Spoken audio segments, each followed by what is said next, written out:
Josh Green here for Seconds Out. Delighted to be joined by Campbell Hatton here in Sheffield. Sheffield once again, how are you doing, Campbell? Yeah, good mate, good, really excited. Big fight coming up, first title fight, and nearly there now, it's in touching distance. Title fight, as you say, how much does the mental preparation and the physical preparation change when there's so much on the line? Yeah, do you know what, I've always had my preparation go like no stone left unturned. Work like I always finished my camps knowing I couldn't have worked any harder. But when you get that first title fight dangled in front of you, you do get a little bit more out of yourself. Motivations there, like a little bit more motivations there, and but because obviously there's the title there, but I know I'm in for a tough fight as well. So I know I've got to be my best. There's been no stone left unturned. I've even put myself on a football ban, so I've not been to the match for a good few weeks now. But that's it. It'll all be worth it. Probably not the worst time to be on the football ban, or? It's never a good time to be on a football ban. You talk about it being for that first title of yours. You talked about the preparations for it, but it's a big step in your career at this point. You've only been going 3 or 4 years, and the pressure that was on you from the start to get to this stage, is it a first tick in the box? Yeah, it's the first step towards making my own name, and starting to step away from my dad's shadow. I think becoming a champion myself, but granted it's the central area, like these like my sights are much bigger than that for my career as a whole, but I think it's the first step on the ladder of making my own name, so just looking forward to that. That's a title in itself. When you first plotted this route out, was it sort of a traditional route, area, English, British, you sort of want to go that route? Yeah, that's the way I'd like to do things. I think it's the proper way to do it. Obviously there's the boxing politics even at the lower stages, if you like, but just take each fight as it comes, really. But yeah, I'd like to pick this up at the weekend and hopefully finish the year with an English as well. Would be ideal. Do you think those boxing politics and things like that come even more into play when someone like yourself, who's a big name and sells tickets and attracts a crowd, do you think they're even more a part of it then? Yeah, people want to get as much out of things as they can, and rightly so. So I think you probably will get more of it with me, because especially with me always boxing on big stages like this as well. So yeah, there will always be a bit of that.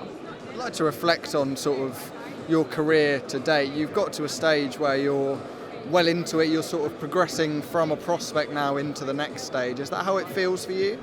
Yeah, we're having proper fights now. I think the matchmaking for my career has been perfect, really. I've not had knockovers, I've not had any journeyman records where they've had 100 fights, 100 losses, not been stopped, but I've had people with winning records most of my fights.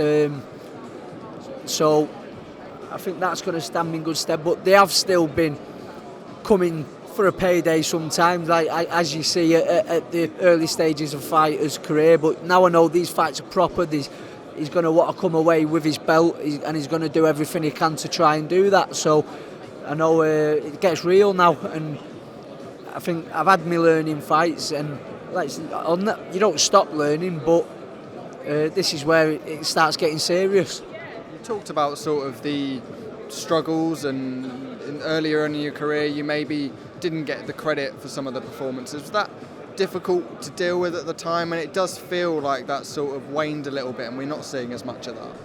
Yeah, I think my first year as a pro it was tough. I probably struggled to adjust to life as a pro boxer and the spotlight and everything. I think it was a bit of a shock to me, and it shone in my performances, but my second and third year as a pro, I've got consistently better, and I think people have seen that. So the criticisms, you still see things, as every fighter does, but it's pretty much non-existent now. I think people are comparing me more to my previous fights than comparing me to my dad's greatest nights, which isn't realistic, but I think people are seeing I'm improving, seeing I'm working hard and getting on the journey.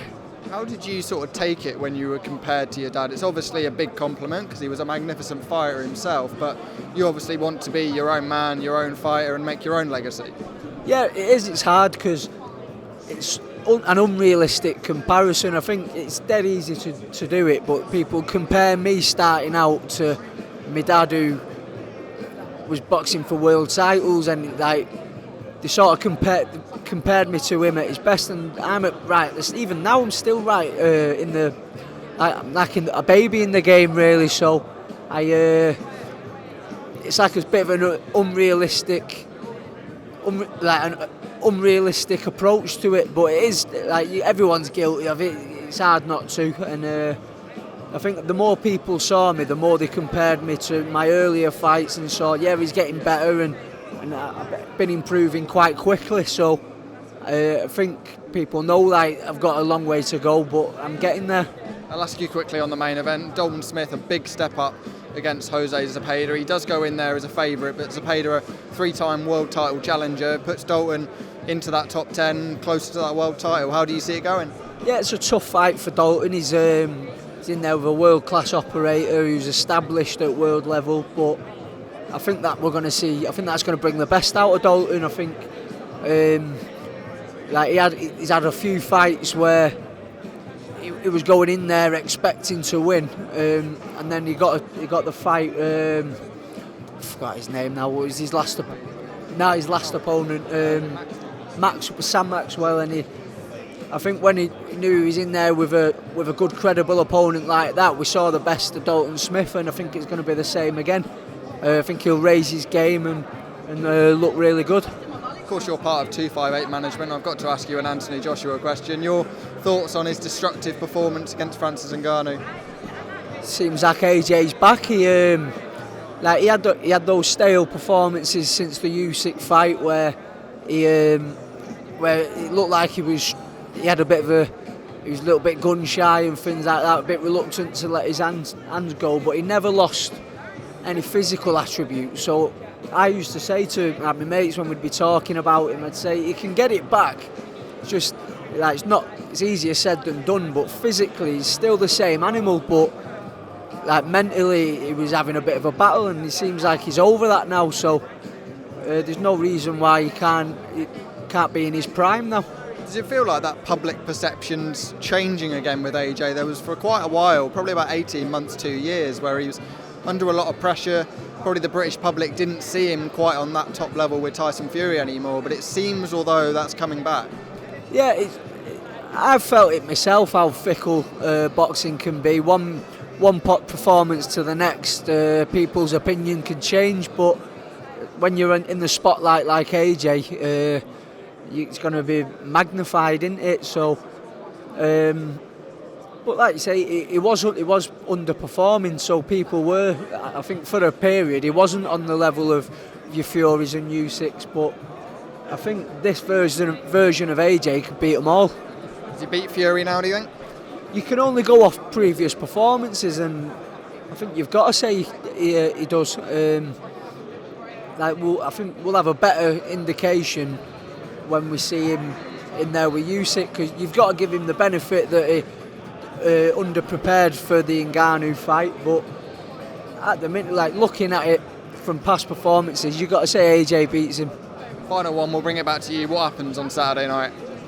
I come away with a central area around my waist. Good man, cheers for your time, Campbell.